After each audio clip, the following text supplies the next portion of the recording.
ఉన్నాయి. కాబట్టి మేము ఇప్పటి వరకు బాధ్యతగా అందరం కూడా ఒక రెస్పెక్ట్గా ఉండాలనేటువంటి ఉద్దేశంతో ఎక్కడ కూడా మా నియోజకవర్గాలలో గొడవల జోలికో లేకపోతే అక్కడ కార్యక్రమాలు జరిగేటప్పుడు ఇబ్బందులు పెట్టేటువంటి కార్యక్రమాలు చేయడమో ఇవన్నీ మేము చేయలే ఇప్పటివరకు. కాబట్టి దయచేసి మేము జిహెచ్ఎంఈకి సంబంధించినటువంటి కమిషనర్ గారికి అన్ని రిప్రజెంటేషన్ ఇచ్చినాం. తప్పకుండా వీలైనంత తొందరలో మేమిచ్చినటువంటి రిప్రజెంటేషన్లకు మీరు చేస్తారా చేయరా, చేయకపోతే ఎందుకు చేయలేకపోతుర్రు, చేస్తే ఏమేమి కార్యక్రమాలు చేస్తారో ఆ కార్యక్రమాన్ని వెంటనే చెప్పాలని వారికి చెప్పినాం. అదేవిధంగా మా కార్పొరేటర్లు మండే ట్యూస్డే ఈ 2 రోజులల్లా ఏదో ఒక రోజు వాళ్ళందరికీ టైం ఇవ్వమని చెప్పినాం. అదొకటి. రెండోది, కౌన్సిల్లో మా కార్పొరేటర్ మెజారిటీ ఉన్నటువంటి పార్టీ మాది.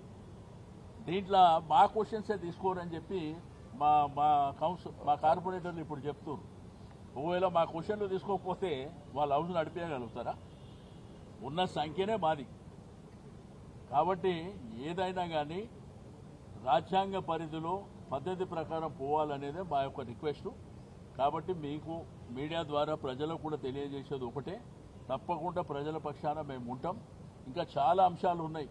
మా గౌరవ ఎమ్మెల్యేలు అందరూ కూడా మాట్లాడి అందరూ కూడా వారి వారి నియోజకవర్గాలకు సంబంధించినటువంటి అంశాలు, జనరల్గా ఉన్నటువంటి అంశాలు కూడా మరి అందరూ మాట్లాడటం జరిగింది. కాబట్టి ఇది ఫస్ట్ టైం కాబట్టి మేము వచ్చింది రిప్రజెంటేషన్ ఇవ్వడానికి. కాబట్టి నెక్స్ట్ టైం వచ్చినప్పుడు మరి తప్పకుండా చాలా అంశాలు ఉన్నాయి. అవన్నీ డీటెయిల్గా ఒక్కొక్క నియోజకవర్గానికి సంబంధించి డీటెయిల్గా మాట్లాడి ఆ పనుల విషయంలో తప్పకుండా ఒత్తిడి పెంచుతాం.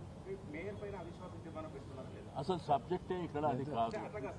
నేనేమంటాను సత్యనారాయణ మేమే ఇప్పుడు మీకు ఏది అవసరం ఉంటుందో అదే కావాలనుకుంటూ కూడా మేము చెప్పం. నేనేమంటున్నా, అది ఇప్పుడు మేము ఎమ్మెల్యేలను కలిసింది కమిషనర్కు ఒక సబ్జెక్ట్, అది వేరే ఫామ్ ఉంటుంది. సాటర్డే నాడు మీటింగ్ ఉన్నది, అది వేరే ఫామ్లో చెప్తాం.